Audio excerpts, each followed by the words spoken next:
Be me, 26, finally made it out of med school, alive. New intern in a massive hospital. Walking into the ER for the first time, like a soldier entering a war zone. Smell of coffee, disinfectant, and quiet panic everywhere. And then I see her, Emily. Best friend since first year of med school.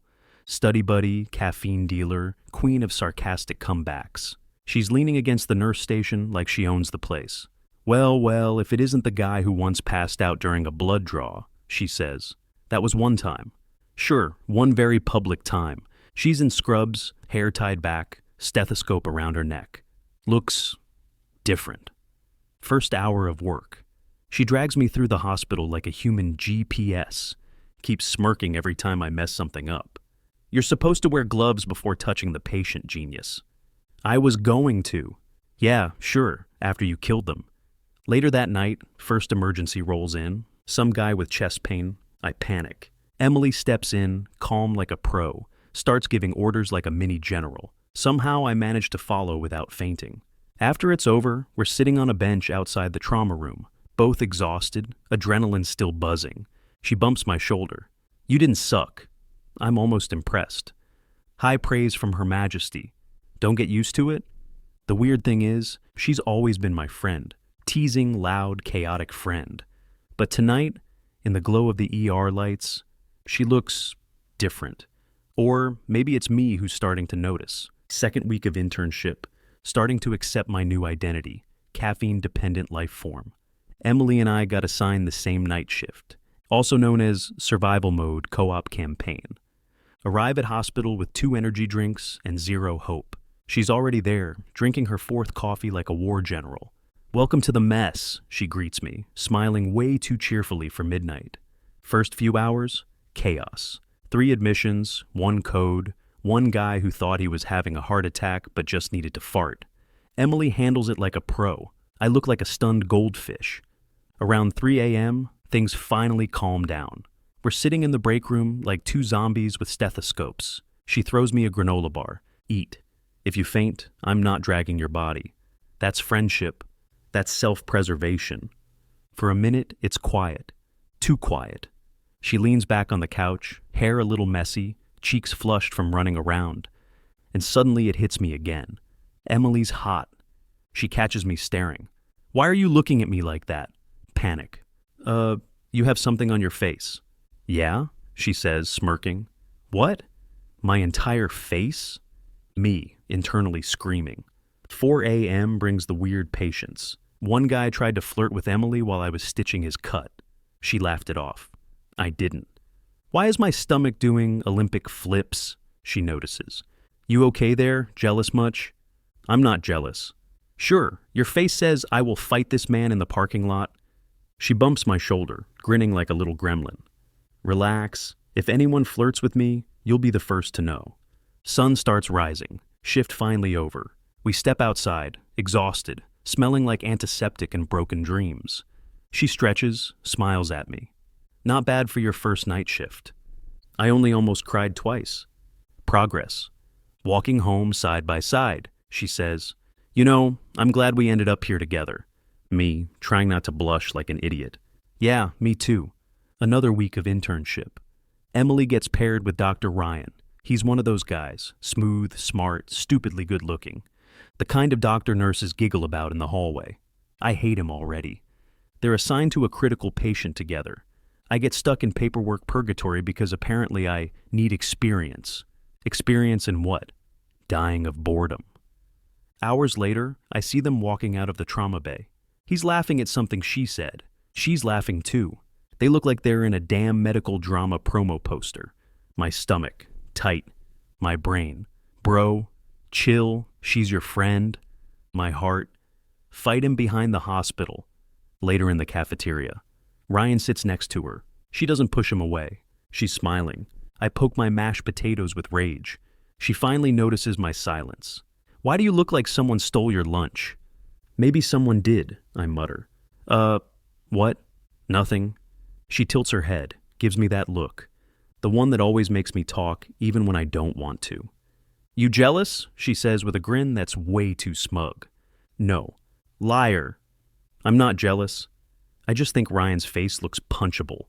She bursts out laughing, loud enough to make the table next to us stare. You're ridiculous. And you're enjoying this way too much. Obviously.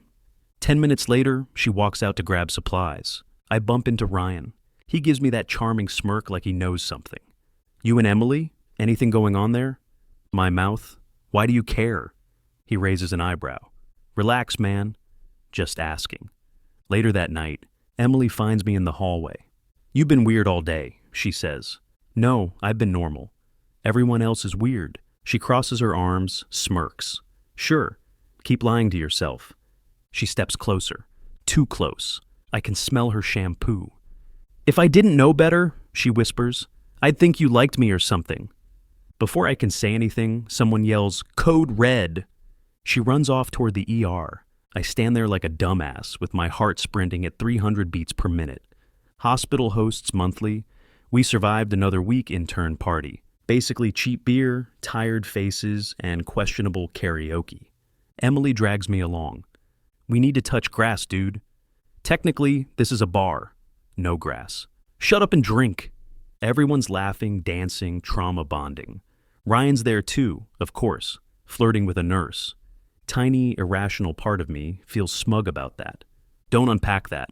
Emily's 3 cocktails in, face flushed, hair messy, grinning like chaos in scrubs. You know, she slurs a little, leaning on me. You're kinda hot. Thanks? She pokes my chest like a drunk gremlin. No, like, annoyingly hot, like the I wanna punch you, but also kiss you. She leans closer, whispering in my ear. If we were dating, you'd probably end up hitting on me even at work, and I'd be like, no, we can't. Someone might see us. But inside, I'd still get chills all over. The entire bar could have exploded, and I wouldn't have noticed. Emily, shh, don't ruin my fantasy. She laughs, then suddenly just collapses on my shoulder, like a cat deciding you're now a pillow. I freeze. Half the interns are watching. Ryan gives me a thumbs up like some smug bastard. Eventually, I get her home. She mumbles random nonsense the whole Uber ride. Your shoulders are nice. Why do you have nice shoulders? That's illegal. Okay, sure. In her apartment, I help her sit on the couch. She grabs my hand out of nowhere, voice soft now, like static before it goes quiet. I don't want to date Ryan. I didn't ask. I want to date you. She falls asleep 5 seconds later, like she just casually dropped a nuke and passed out. I just stand there, staring at her. Drunk, messy, beautiful Emily. And now, my entire world is upside down. Go home, lie in bed, staring at the ceiling, every line she said replaying in 4K. Kinda hot. Spank my ass. I want to date you. The day after drunk confession. Haven't slept. Spent entire night replaying her words on mental loop. Me, overanalyzing like a PhD student. Her, probably sleeping like a log. Next shift at hospital equals pure torture. Every time she walks by, brain flashes, I want to date you in neon lights. She acts totally normal. I'm dying inside. Weekend rolls around. She texts, movie night? I'll bring snacks. You bring that tragic face of yours. Me, cool. She shows up in oversized hoodie and messy bun. Basically a war crime. How good she looks, doing nothing.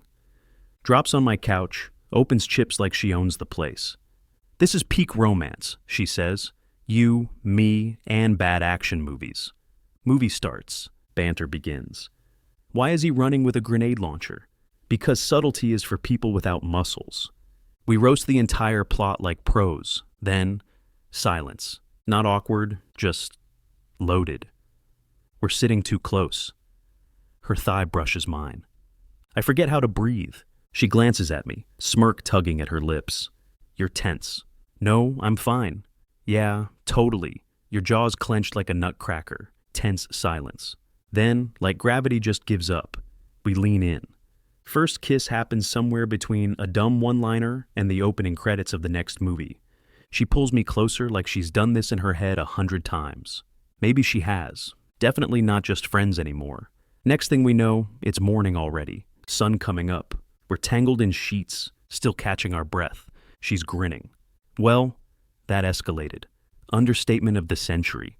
Morning chaos, she steals my hoodie. I burn the toast. She laughs like a gremlin. Neighbors probably think we're insane, but everything feels right. Like we stopped pretending and finally let the movie play out. A week after movie night incident, morning coffee ritual now comes with bonus awkward eye contact. Her stealing my hoodies feels way more illegal than before. Our movie nights equals code for definitely not just movies. Friends start noticing. Jake from the ER cornering me in hallway. So, you and Emily. What about me and Emily? Brother, you've been smiling. That's just my face. Yeah, and her wearing your hoodie is just fashion. We're just friends. Jake raises eyebrows so high it leaves the hospital. Later that day, Emily bumps into me during rounds. Like, actually bumps into me, nearly spilling coffee. Watch where you're going, Dr. Disaster. You're the one walking like you're in Grey's Anatomy. She smirks, leans a little closer than strictly necessary. Oh? You like Grey's Anatomy now? Of course Ryan walks by at that exact moment. Well, well, lovebirds, he says with that smug face, still pretending nothing's happening. Emily throws a tongue depressor at him. He catches it like a smug ninja. Whatever you say, he laughs, walking off. She turns to me, cheeks slightly red. He's annoying. Because he's right? Shut up. Later in break room, we sit next to each other, pretending to scroll through phones. Our knees touch. No one moves them away. She sighs, puts phone down. Okay, we can't keep pretending this is nothing. Yeah, we're friends. Yeah. Friends don't do what we've been doing. Yeah. Long silence. She looks at me, really looks. You're in this, right? What? Us, this, whatever it is. But my mouth does the stupid honest thing. Yeah, I'm in it. She smiles. Small, real. Good. Because if you ghosted me after all this, I'd bury your body under the new wing of the hospital. Romance. Outside, Ryan passes by again. Gives me a slow clap. Me. Shut up, Ryan. Him. Proud of you, champ. Emily laughs so hard she nearly chokes on her coffee. 2 weeks after, friends don't do that conversation. We've gone full situationship. Half couple, half idiots in denial. Holding hands under the table during lunch like teenagers. Flirting between patients like we're in some dumb medical rom-com. Everyone at the hospital knows. Except us, apparently. Jake literally bet $10 with a nurse on when we'd admit it. Rude, but also fair. Friday night. Post-shift exhaustion plus cafeteria coffee equals chaos combo. Emily walks in still in scrubs, looking criminally good. Hey, she says like it's nothing. She sits across from me. Long pause. She taps her fingers on the table. Okay, this is stupid. What is? Us. This. Whatever this fake limbo is. She leans in, whispering like she's about to diagnose me with a heart attack. I like you. Not as a friend, not as a shift buddy. I actually like you. You don't have to say it back, she adds quickly, but I'm done pretending this is casual. I look at her. The girl who's seen me half asleep with coffee stains, who teases me non-stop, who kisses me like she means it. Emily, I say, I like you too. I've liked you for a while, she blinks. Well, that was disgustingly easy. We're doctors. We solve problems fast. She snorts, throws a napkin at me, then grabs my face and kisses me right there in the cafeteria. Jake screams, "Finally!" from across the room. Applause. She breaks the kiss, forehead still against mine. So, we're actually doing this? Yeah, no more fake stuff. Good. I'd have been really annoyed if I had to find a new makeout buddy. We walk out of the hospital together, hand in hand. 3 months after cafeteria confession. Hospital gossip mill in full force. The trauma surgeon and the internist are together, as if they don't already see us holding hands between rounds. Working together is weirdly perfect. She steals my pens, I steal her snacks. She drags me into supply closets to talk. Jake walks in once. We all agree never to speak of it again. Friday nights equals our ritual. No patients, no pagers, no hospital food. Just us, a couch, pizza, and the dumbest movies imaginable. Tonight she's curled up on my chest, hair tickling my jaw. You know, she says, I used to think dating at work was the dumbest idea ever. And now I still think it's dumb, but worth it. We start laughing so hard we drop the pizza. She yells, 5-second rule, like a gremlin. This is love, apparently. Then she looks at me, softer. I didn't plan for this, she admits. I didn't either, I say. Guess the universe just got tired of watching us flirt. Jake texts us a meme about hospital power couples. We both flip him off through the wall. She kisses me. Me, a guy who thought he'd die alone with a stethoscope. Her, the girl who swore she'd never date a coworker. Somehow it works. Be Jake, ER nurse, professional bystander to bad life choices. Two coworkers clearly in love, but pretending to be just friends. Watching them flirt during Code Blue like it's a soap opera. I should charge admission for this. Every day, we're just friends. Every night, eye contact, shoulder touches, suspicious hallway makeouts. When they finally confessed in the cafeteria, I clapped like a proud dad at graduation, worth every second of secondhand embarrassment. Now they're officially a couple, which means double the PDA, zero boundaries. Once caught them making hard eyes over a syringe. Gross, but also kind of cute, I guess. Me, I knew it from day one. Them, shut up, Jake. Me, no refunds. If they get married, I'm 100% giving a speech, and starting it with, I told you so.